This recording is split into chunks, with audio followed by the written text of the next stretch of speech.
I heard a little bit of the static, but let me move does my anyone phone a else little hear? further away. Yeah, that sounds great. Okay, yeah. I one like else? that it represents that we're actually are all over the world. And like, Yeah. Zara's calling in from Nairobi Yes. where there's no power. This is a travel magazine, people. This is We Walk the Walk. I'm Aislyn Greene, and this is Unpacked, the podcast that unpacks one tricky topic in travel every week. Happy New Year, everyone, and welcome back. I know that we are a few weeks into the new year, and I hope it's been treating you well. We have a whole new season for you, full of tips and tricks to make your travel life the very best it can be. And this season, we are debuting a new series called Unpacking that explores places around the world to help you understand them better and to experience them more fully. You can get hints about where we're traveling this season by following me on social media. I'll link to my handles in the show notes. And this season, we are also debuting video podcasts. So if you want to see my currently terrible background, follow Afar Media on YouTube. We will also link to that in our show notes. And I do promise that my background will improve as the year goes on and the construction that we are undergoing finally wraps up. Okay, so now we have all the admin out of the way because we're really here to talk about a fresh year in travel. It's a clean slate. We're all itching to fill our calendars and book our trips, or at least I am. And I imagine maybe you are as well, or just looking for a little bit of inspiration. And I may be biased, but we do have some really fantastic suggestions for you. Our Where to Go in 2024 list has 25 destinations. And that list is part of our annual Where to Go issue, which we just released on newsstands. So if you are a magazine person like myself, be sure to pick that up because we have these phenomenal photographs that accompany the list. We will also link to the digital version of that list, which is fantastic. But there is something that I find very satisfying about sitting down with the magazine, putting your phone aside, reading the stories, and just dreaming a little. And today, we are going to unpack that list with 3 of the Afar editors who made it happen. Hi, everyone. Welcome to Unpacked. Welcome back to Unpacked. Thanks so much for having us. We're so excited to be here to talk about where to go. Yeah. I know, and you are fresh off making this list happen. It's burned into our brains. We're all very excited for 2024 to happen so we can start taking these trips we've been writing and editing about for months. Before we start talking about the list, I'd love to just start with having everyone introduce themselves and say where they are in the world. Sarika, do you want to start? Hi, I'm Sarika Bansal. I am the editorial director. I'm based in Nairobi, Kenya. There's been a countrywide power outage for the last 24 plus hours now. So I have a bit of a cobbled setup right now. Luckily, we do have like a good solar power backup and everything. But I feel very like I'm glad I'm here by the string of my teeth. It is very impressive that you're here, given all of that. Thank you. And Billy, how about you? Hi, I'm Billy Cohen, executive editor, and I'm based in New York. And you have power. And we have power. Yeah. It's not 2003. Yeah. If it's not summer, right, where there are a ton of brownouts in the city. But yeah, seems to be doing okay. We have construction, though. So if you hear any of that out my back window, that's what that will be. And Tim, that leaves you. Hi, I'm Tim Chester. I'm deputy editor. I'm in a very sunny, power-filled Southern California, Thousand Oaks, near LA, where I always am when we do these. I thought I was a traveler, but I always seem to be at home when it's podcast time. So, yeah, California. We need to plan the next recording for when you're somewhere really fascinating. Exotic. Yeah. Maybe exactly. someplace on the list. Yeah. All right. Well, let's dig into this wonderful list that you've put together. I mean, it's a big one. How did you approach this year? What was your mindset going into it? I think a couple of things that we tend to look for when we start getting pitches in are, of course, there's just no shortage of great places to go ever. And I know that these lists can sometimes feel a little bit random. One of the things that we really try to filter for is like what's new in a place or what places are really having a moment. And that can be, one of many things. If there's a cultural opening or if there's something exciting happening regarding conservation, or if there's just some big event happening that is a reason to go specifically next year. That's one thing that we really typically try to look for. And then we also really, are looking to get a good geographical mix. So, we don't want to just focus a bunch of places in Europe, but really want to try to get around the globe and give people reasons to go maybe back to places that they've already been, and also consider some places in the world that they may not have ever heard of. And I think our list has a nice mix of both of those. 100%. My favourite part of making the list and working on this, apart from when the issues just left the building, is right at the beginning when we solicit pictures. And we have writers and contributors all around the world in all sorts of places. And getting back in touch with them, finding out where they are, where they're recommending, what they're excited about. We kind of get all these ideas in, like well over a couple of hundred ideas, and divide them up by continent, and then have a look at them together. And it's just really interesting to sort of take the pulse of the travel writer community and see what's exciting everyone. And then the hard work of kind of narrowing it down, all a list comes in. Yeah. And I love that we're working with writers and our staff who've actually been in these places with their feet on the ground. Some of them live in these places. So we get all these pitches and we get all these ideas, and sometimes they're locations that surprise us because maybe we wouldn't have thought of that, but because that person is very familiar with that location, they're able to give a new spin on it that we think is really interesting and will be really interesting to travelers as well. I love that. I love that there's so much knowledge and kind of intimate experience with these places going into the list. Tim, you mentioned it started as a pretty big list, and this year we have 25 destinations on the list, which still feels like sometimes more. How did you wind up with 25? Well, it couldn't be 24 for 24. That's too neat. No? Too easy. Yeah. We don't go in for that kind of numerical punnery. Yeah. Don't hold us Other to that puns are next year. fine, but not Right. Totally. Wait till we start talking about Bruno. Yeah. Oh, boy. I was wondering who would be first.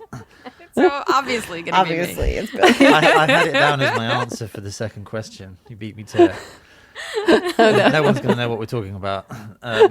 Should we just talk about that joke now? There's one of the places is Brno in Czechia. Yeah. Go for it. And it's spelled Brno, which is obviously Bruno without the U. And Billy, do you want to explain why that? Because of Encanto. And Yeah. so the minute it got pitched, I just started making that terrible pun. Every time it came up, I was like, let's talk about Bruno. Let's talk about Bruno. And then I enlisted Tim to ask him to repeat the joke every time he was talking about it too. And he very gamely agreed. So here we are. And here all the listeners get to know the hijinks behind the scenes and my love of puns.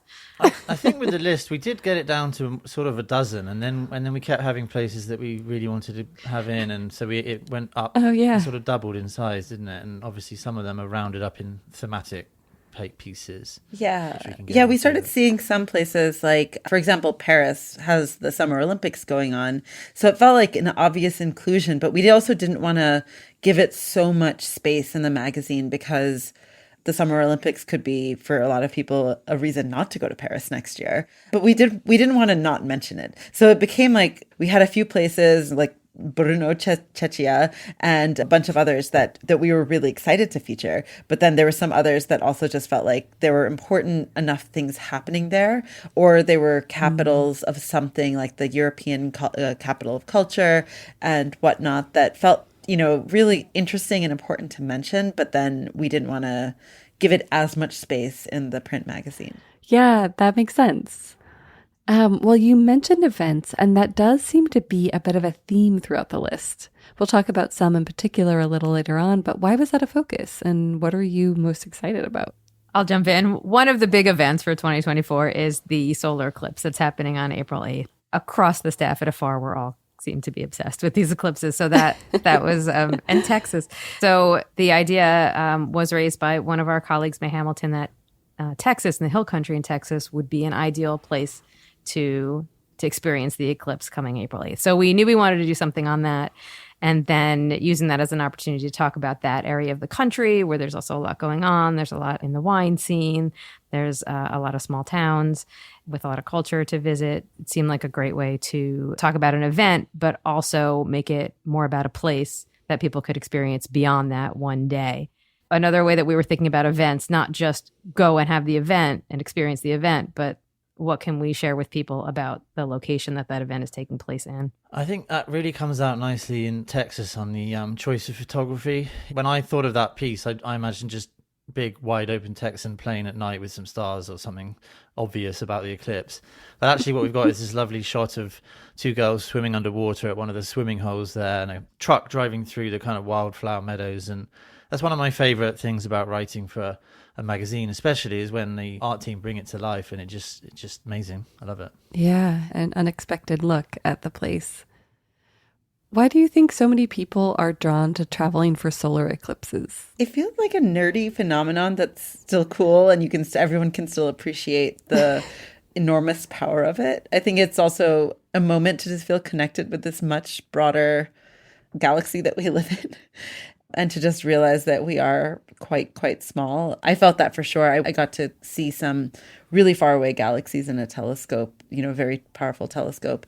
And just that feeling of being really small and reminded of, that we are just little dots. It's kind of an amazing feeling. I think it just brings people together. Yeah. And the fact that we all get to witness it together. I think there's something really special about that. Astrotourism seems to be a big thing at hotels everywhere nowadays. I mean, a number of places, at a hotel, someone's rolled out a telescope and has been an impromptu stargazing type experience. I think people are just traveling for that all the time. So obviously the eclipse is like the big festival, dramatic version of that. Absolutely.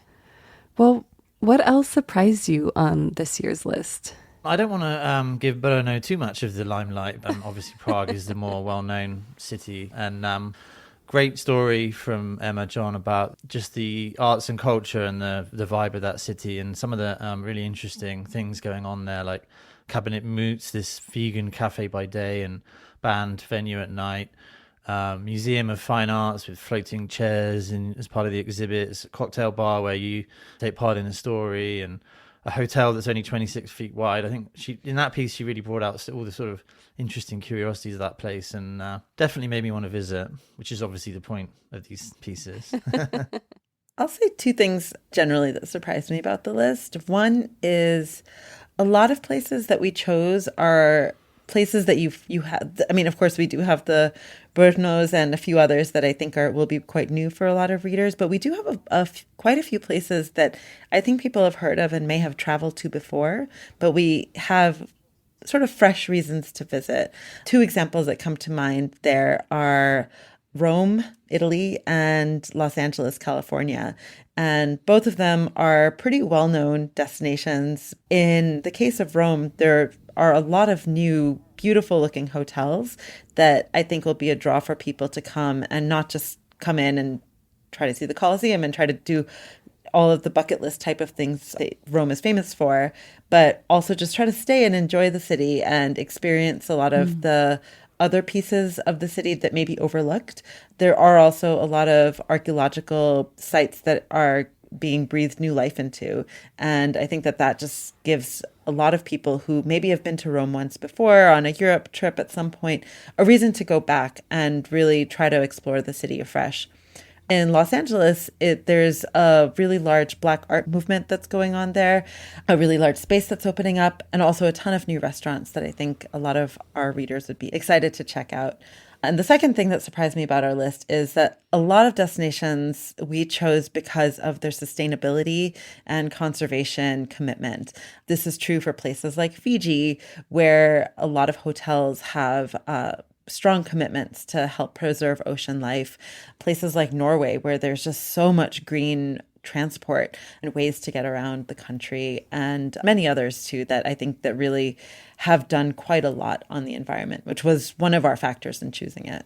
Yeah, some of the places that we chose had a cultural sustainability and a cultural aspect that was coming up, obviously events and festivals, but one of the places that surprised me or that I learned something about was St. Kitts.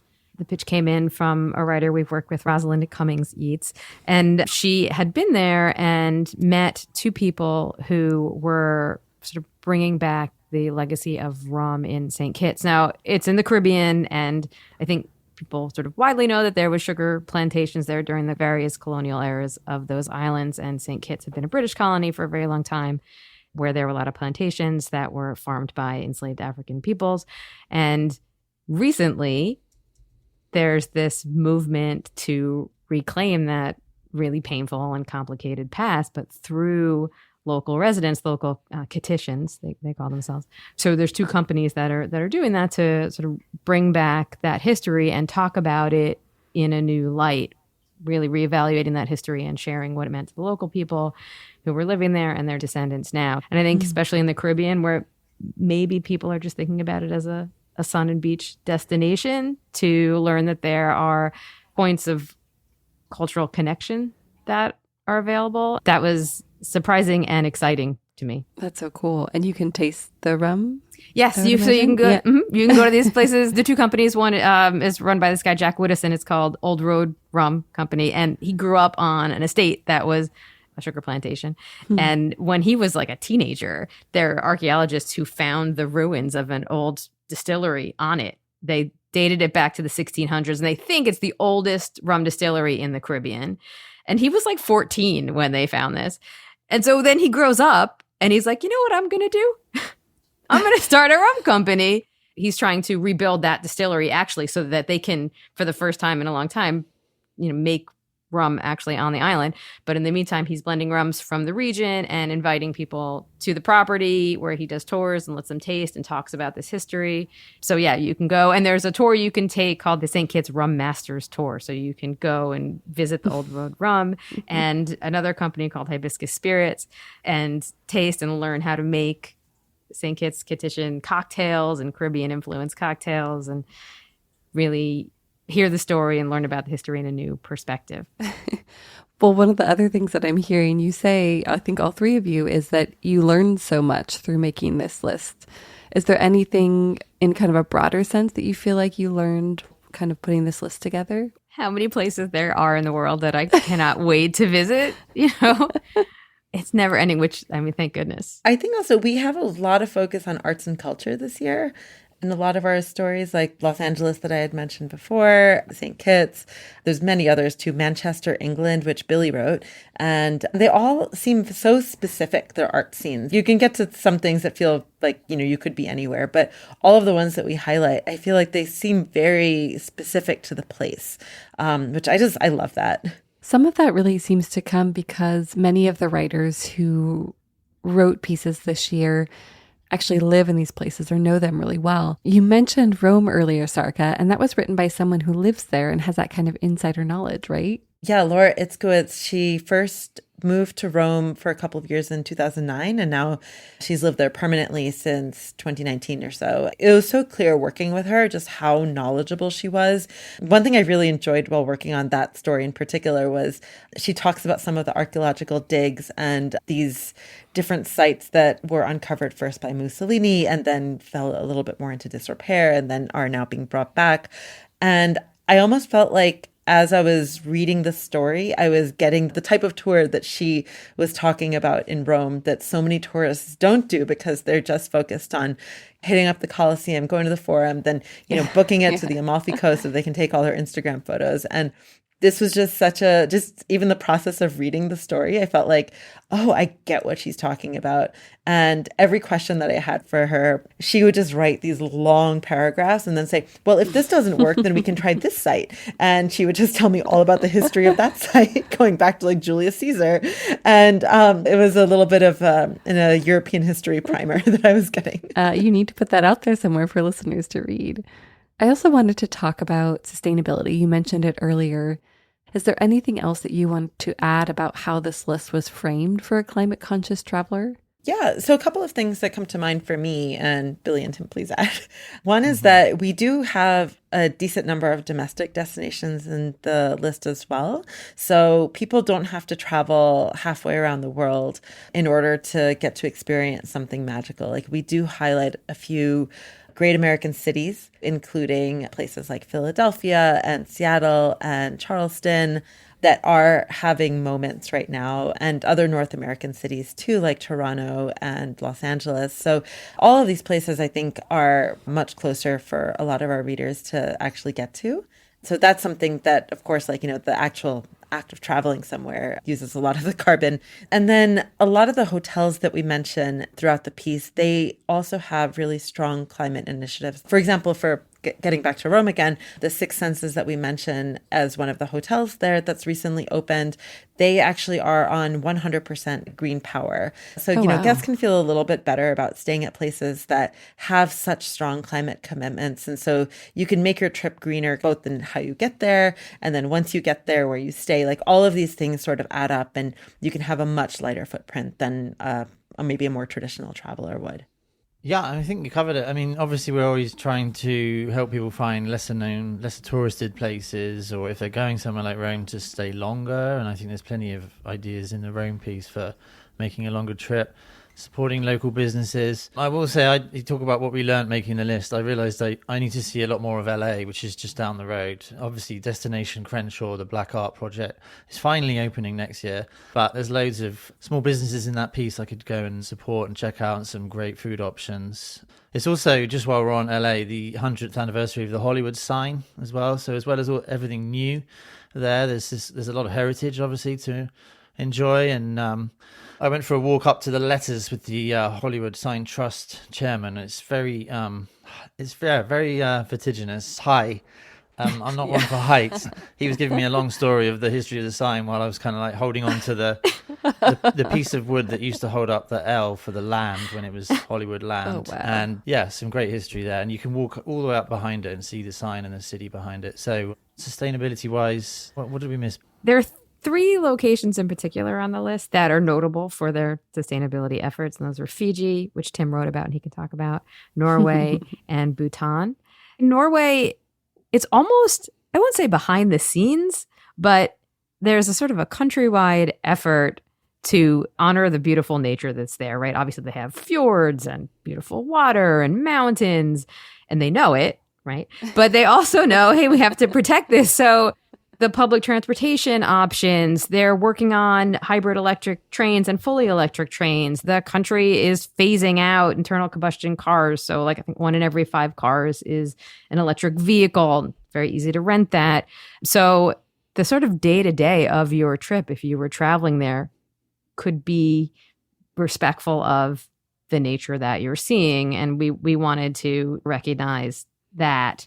Tim, you want to talk about Fiji? There's a similar kind of thing going on there. Yeah, what struck me about Fiji is there's obviously lots of high-end resorts there, but a lot of them are taking ocean conservation really seriously and letting guests help with that. So you can help plant coral, you can plant mangrove saplings. So mangroves are obviously the kind of plant superheroes when it comes to carbon sequestration. What is the word there? Drawing down carbon and also acting as flood barriers and habitat. So yeah, I went there a year ago to stay at Nanuku Resort on the south coast of the main island, Viti Levu. Yeah, I just met some really passionate people there who were just doing lots of great things in the ocean and on the land. I thought that was so cool that their resorts have marine biologists on staff. Yeah. It's amazing. Right? Not just for sustainability, but for nerdiness. Like now I want to go to Fiji and just hang out with a marine biologist. Yeah, and they're doing great work with local communities as well, helping them come and see the project, get involved, and they're planting these mangroves near the villages to help sort of add flood protection there rather than, building big concrete walls and putting bricks down. The other thing that struck me about Fiji is very few people go there from the States. When I went from LA, it's a direct flight. You have to take an overnight flight both ways, which is the downside.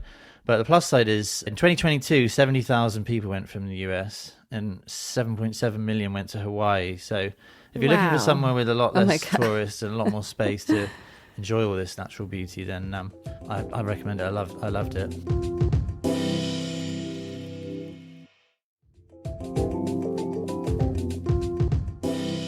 Well, we talked a little bit about events earlier, but one that really caught my eye was, I think the whimsy of it was the Kite Festival. Can you tell us a little bit more about the Chinese city that hosts it? Yes, Weifang. I've never been there myself. I've only been to Beijing, but it's about halfway between Beijing and Shanghai, about 4 or 5 hours drive from each.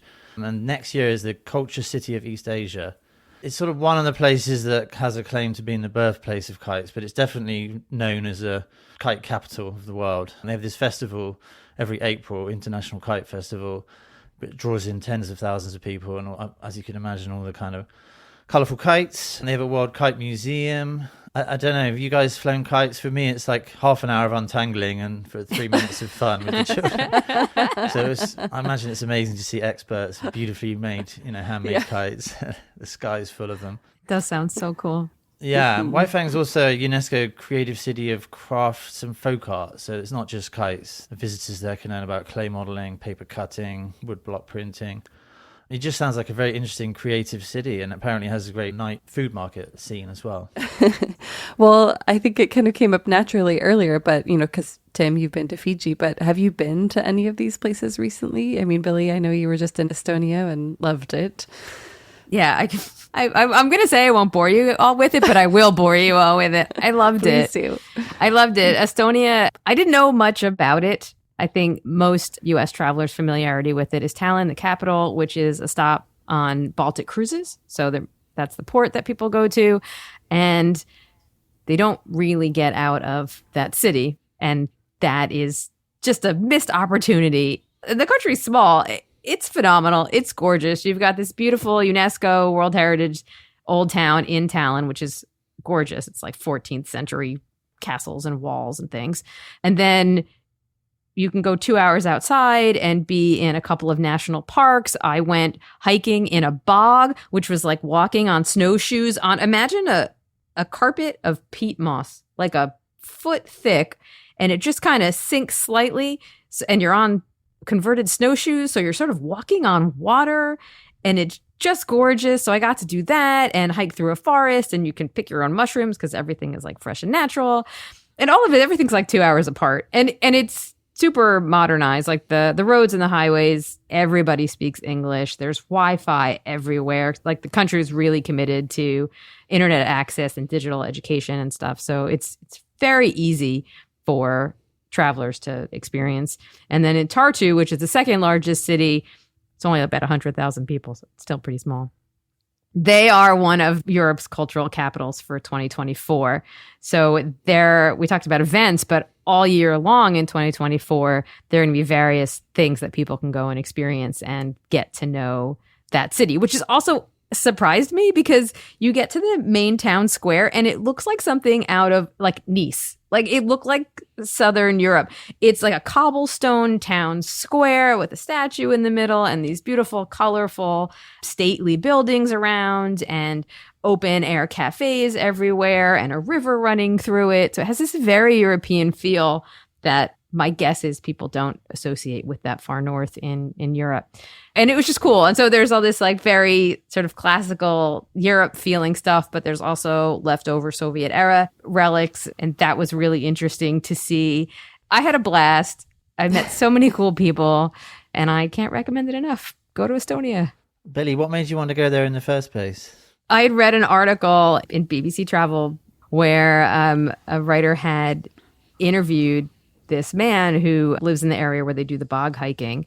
And I think the writer hadn't even gone because it was during the pandemic. But you can cut all this out, Aislyn. But there is in this region of Estonia where it's all bogs, like it's all marshes and stuff. They have what they call a fifth season that happens in March when all the snow melt from the surrounding areas. There's no real mountains in Estonia, but there's a lot of rivers. So the snow melt from the surrounding areas floods these rivers. And every couple of years, like cars sink. Like the water raises really high and everybody has to get around on canoes. And I just thought that sounded so interesting and it was such an interesting climate story. It was such an interesting cultural adaptation story. And I just thought it was fascinating. So I was like, well, I want to go there. And then the rest of the trip happened. And then I got to meet that man who does the canoeing in the bogs. He's the one who took me hiking. So you never know. People read our stories and then years later, Exactly. They go to these places. Yeah. And then it turned out because Tartu was going to be one of the 2024 European capitals of culture. It was like, okay, well, now there's a moment happening. How is this country going to embrace that and show off, their arts and culture scenes for the rest of the world? That drew me in. That is one thing I just love about our list in general is just hopefully, even if people aren't able to go this year, it just plants a seed somewhere that, hey, this is a place that I never really thought of before. And hopefully one day when I'm able to go somewhere that this may be somewhere on my list. Yeah, absolutely. It's something that you kind of save, right? Yeah. Like you save this version of the magazine or bookmark the article online and hopefully use it as inspiration for years to come. I was just thinking the destination that I wrote about, which is Lamu, Kenya, I think is hopefully going to be that for a lot of people, because I think many people who come to Africa for the first time, the continent of Africa, which contains 54 countries, that they do typically go on safari to experience Africa's wild places, which are incredible. And I totally understand that. At the same time, there is so much more to the continent than animals and wild places. There's also just incredible cities. And in this case, the one that I wrote about, this island with a really very unique and well-preserved Swahili culture, which is this blend of Bantu, like East African culture, combined with Arabic and Persian and some European and Indian and Chinese cultures that have sort of made this melting pot. And it's very, you wouldn't be able to find this architecture in many other places or a lot of other cultural facets that are very well preserved. Again, Lamu Town, which is the main town on the island, is also a UNESCO World Heritage Site for that reason. And I think anyone who is planning a trip to the continent, I feel like it's also really worth going to places like this.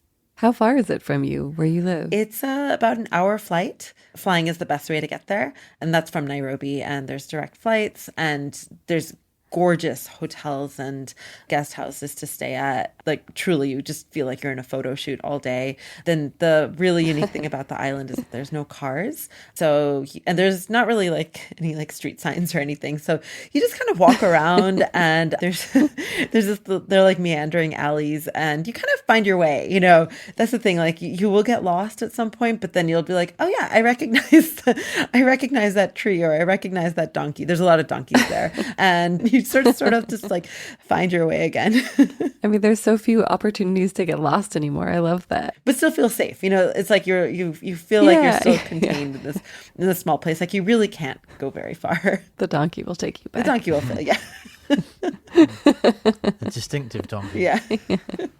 There actually is a donkey rehabilitation site on the island as well. You can go and visit and see just, three-legged donkeys that are being rehabilitated and all sorts of other things. It's pretty cool. So another African destination that we've mentioned in our list is another city on the other side of Africa, Tangier, Morocco, which is in the very, very far north of Morocco.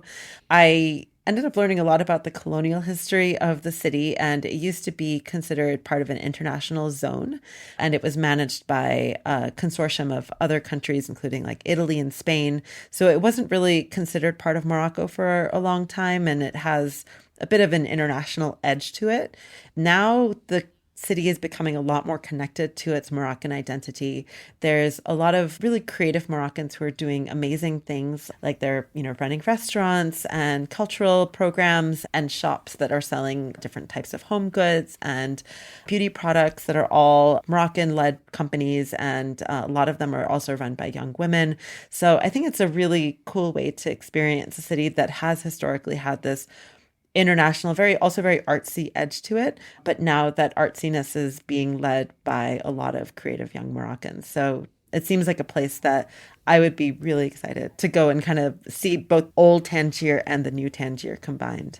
Yeah, there are so many great cities on this list this year. Are there any that you feel like we didn't talk about that we should? Yeah, I'll give a pitch for San Diego. It's in our list along with Tijuana. The two cities on both sides of the border are the World Design Capital 2024 cities. Lots of design-focused events and lots of great architecture to see there, which is, people think of San Diego just beaches and tacos, and obviously it's a huge city and there's lots to see in that regard. And I was there, I think earlier this year, driving an EV around for an EV road trip for digital article, and so it's very easy to fly in and rent an EV and not have to have a gas powered car.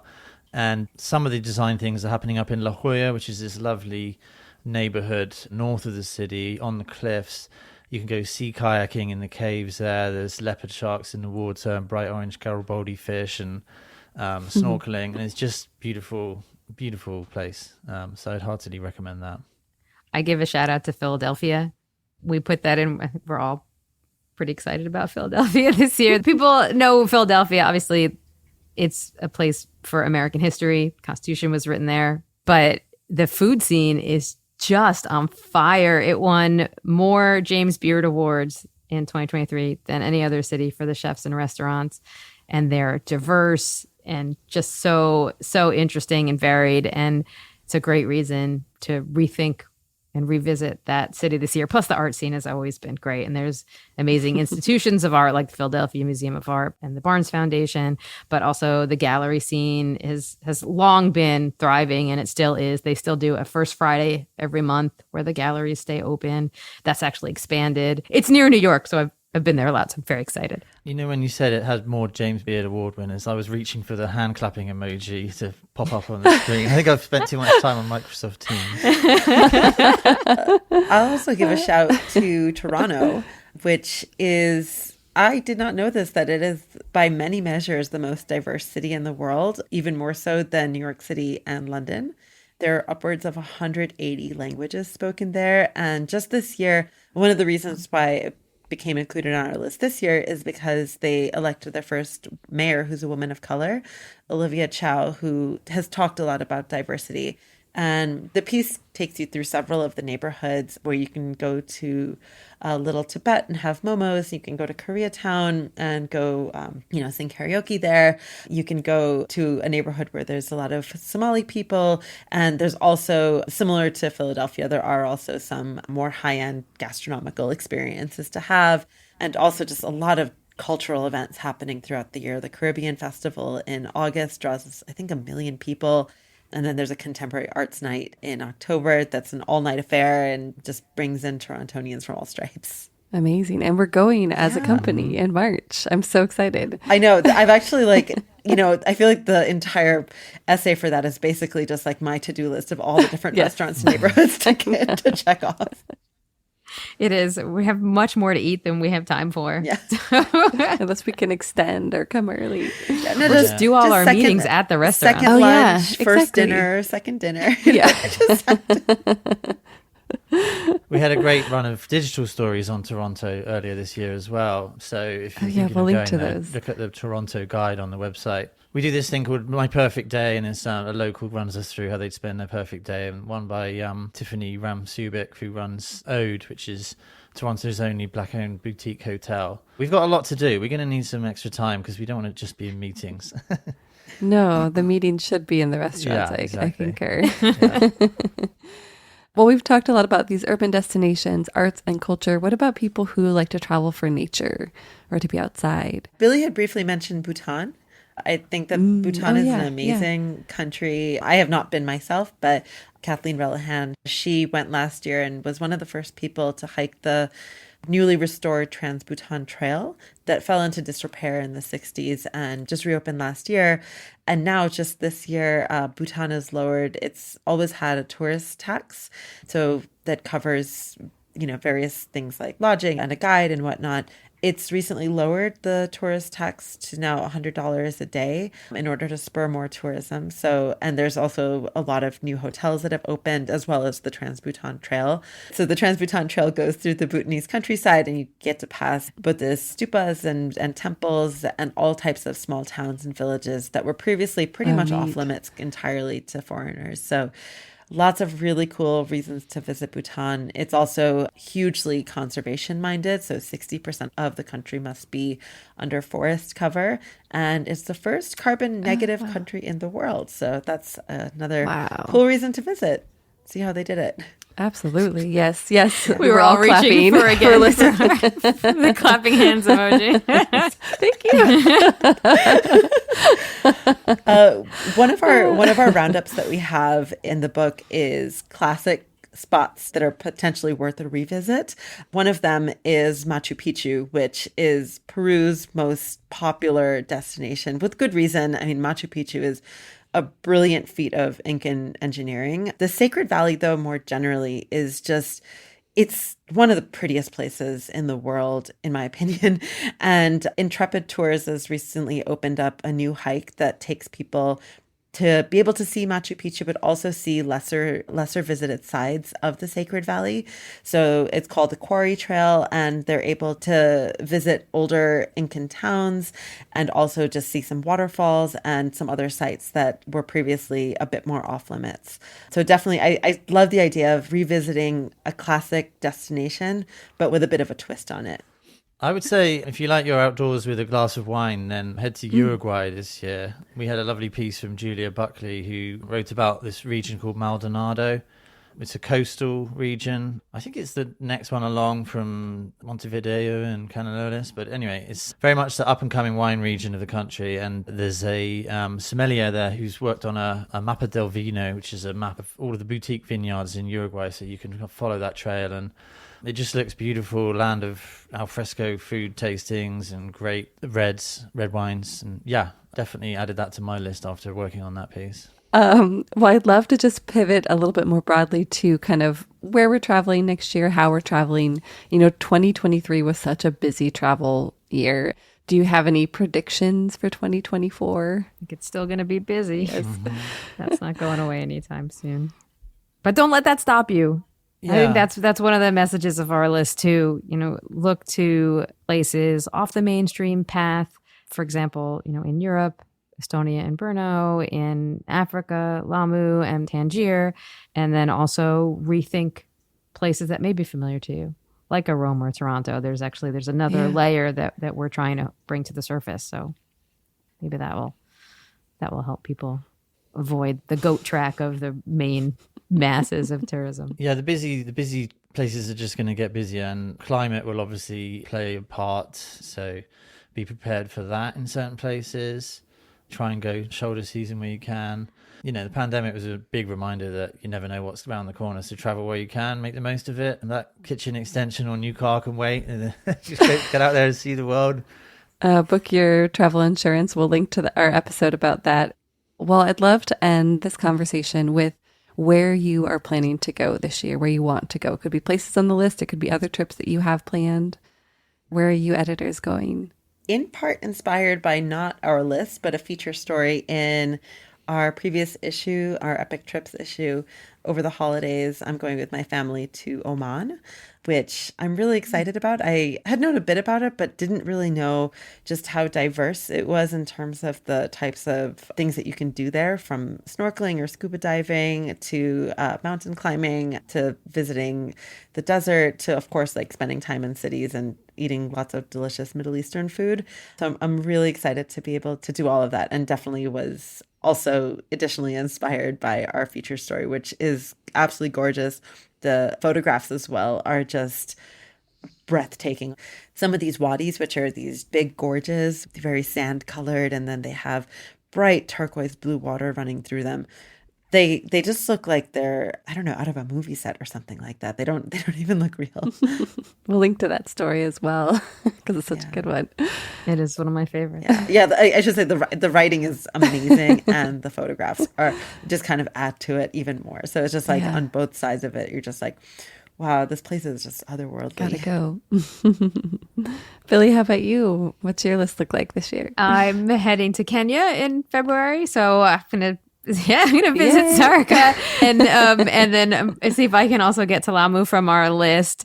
And I often will travel for music or one random event. So Brno's on my list. They have that free music festival in August, and cool. And Manchester has a bunch of stuff going on because they have also, we were talking about arts and culture, have opened several venues, including the UK's largest entertainment, basically a concert venue. Is purpose built for music, and so there's concerts there I want to see, and I've already got a couple on my list, including a citywide, what's it called?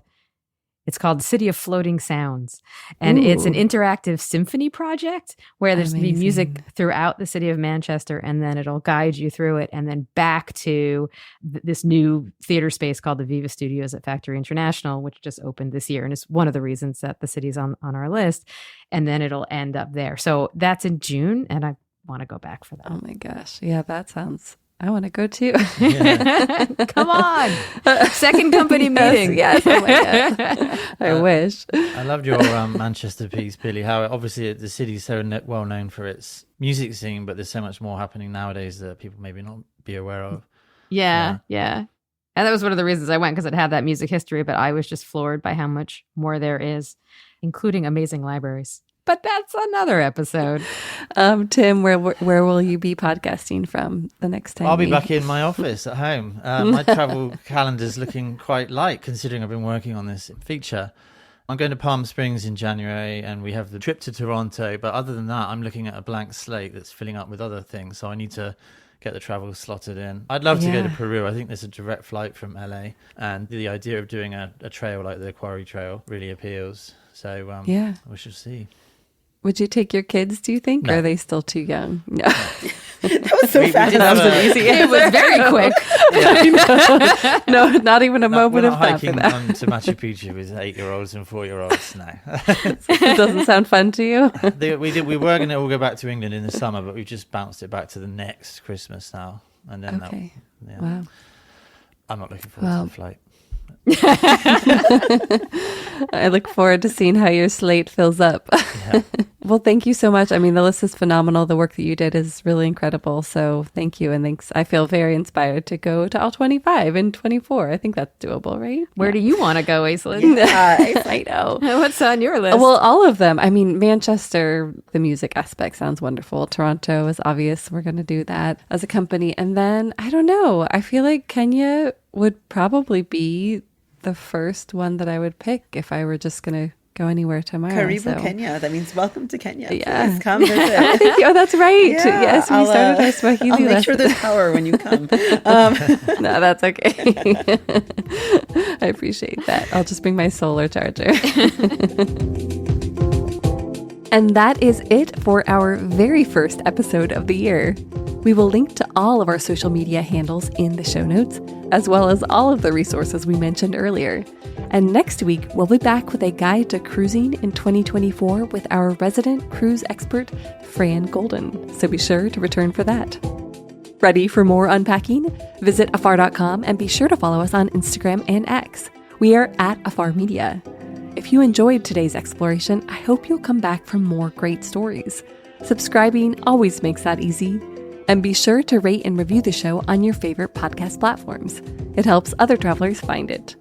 And if you ever want to ask a question or suggest a topic for coverage, you can reach out to us at afar.com/feedback or email us at unpacked@afar.com. This has been Unpacked, a production of Afar Media. The podcast is produced by Aislyn Greene and Nikki Galteland. Music composition by Chris Collin. And remember, the world is complicated. We're here to help you unpack it. Hi, everyone. Welcome back to Unpacked. Hi. It's so great to be here. Hi. Oh, us. Yeah, thank you. I thought you were talking to the listeners. Should we try it again? Yeah. Okay. We're all just like That was paralyzed. awesome.